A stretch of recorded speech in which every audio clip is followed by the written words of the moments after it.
द्वितीय वर्ष कला हिंदी साहित्य के छात्रों को आज हम कवि भिखारीदास द्वारा रचित अगले पदों की व्याख्या बताने जा रहे हैं। कवि भिखारीदास रीतिकाल के प्रमुख आचार्य कवि हैं, भक्त कवि हैं और इनकी भक्ति भगवान श्री राम के भावना से ओतप्रोत है।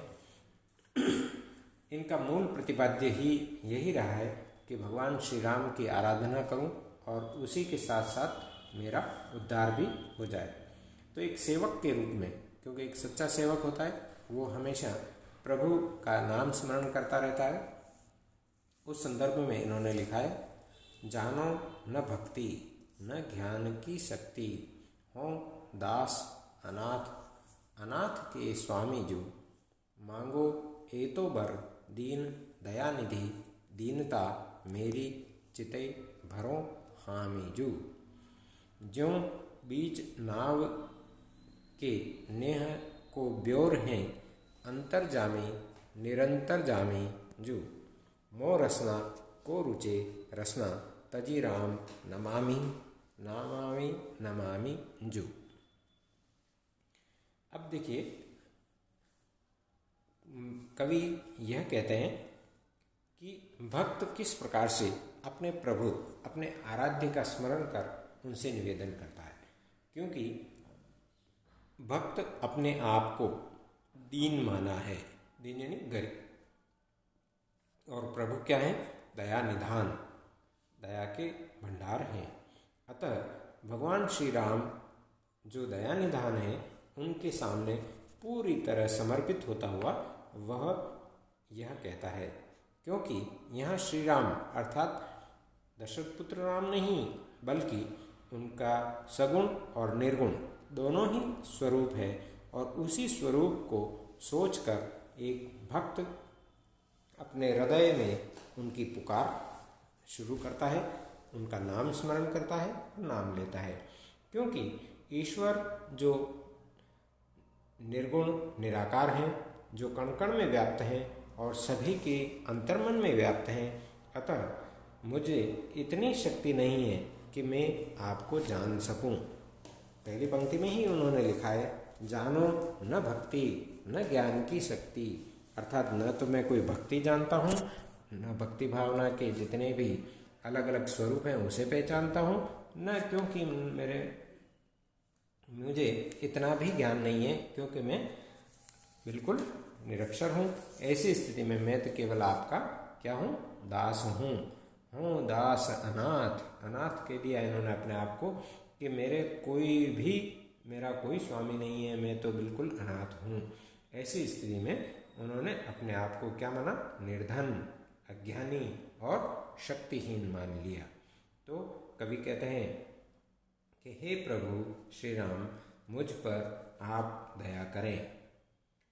क्योंकि कवि स्वयं एक प्रकार से सेवक और सेव्य के भाव से श्री राम की आराधना करते हुए असीम सौंदर्य, शक्ति और ज्ञानदाता होने के साथ साथ स्वयं को निर्धन, अज्ञानी और शक्तिहीन मानता है, और वह कहता है कि हे अंतर्यामी, आप अनंत हैं, आपकी शक्ति, भक्ति, ज्ञान और बुद्धि के आगार हैं। ऐसी स्थिति में आपको पाने के लिए, आपको जानने के लिए मेरे पास न तो कोई भक्ति भावना है और न ही कोई ज्ञान की शक्ति है। अतः मैं एक अनाथ हूँ, एक अनाथ दास हूँ। आप इस अनाथ दास के स्वामी हैं, स्वामी जू, अर्थात आप ही स्वामी हैं। अतः क्या करें आप?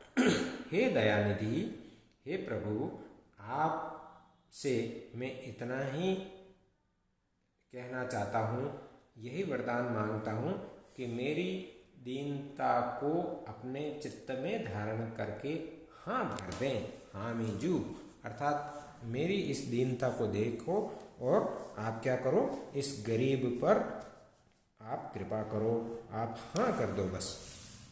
यदि आप हाँ कर देंगे तो क्या होगा मेरा?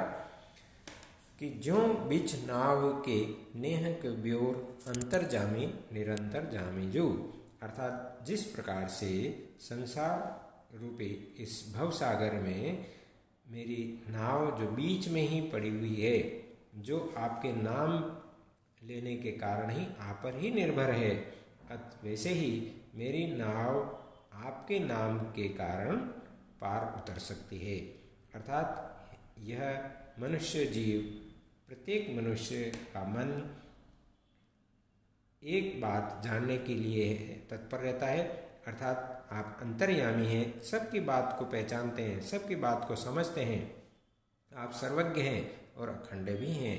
अतः मेरा मन यह जानता है कि मैं आपका दास हूँ, बस उसके अतिरिक्त मैं कुछ भी नहीं जानता। मेरी इस नाव को जो भवसागर में डूब रही है उसे पार लगाने वाले आप ही हैं, क्योंकि मोह रसना को रुचि रसना, अर्थात हे प्रभु श्री राम, मेरी जुबान तो दिन रात आपका नाम स्मरण करती है, इसके अतिरिक्त और कुछ नहीं जानती। क्यों नहीं जानती? तजी नाम नमामि नमामि राम जो, अर्थात मैं तो आपका भक्त हूँ, सेवक हूँ, मैं आपका नाम स्मरण करता ही रहूँगा। मैं राम का नाम स्मरण कभी भी त्यागना नहीं चाहता, छोड़ना नहीं चाहता, क्योंकि राम नाम के बिना कोई भी नाम स्मरणीय नहीं रहता। मुझे और कुछ भी याद नहीं रहता। मैं तो केवल मात्र आपके चरणों में बारंबार यही नमन करता हूँ और यही चाहता हूँ कि मेरा आप उद्धार करें। यहाँ कवि भक्ति भावना से ओतप्रोत होते हुए प्रभु से प्रार्थना करता है, क्योंकि वे सर्वशक्तिमान हैं और भक्तिमय भावना से की हुई प्रार्थना द्वारा आराध्य कभी तो अपनी बात सुनेंगे, अर्थात भक्त की बात सुनेंगे और उसका उद्धार करेंगे। धन्यवाद।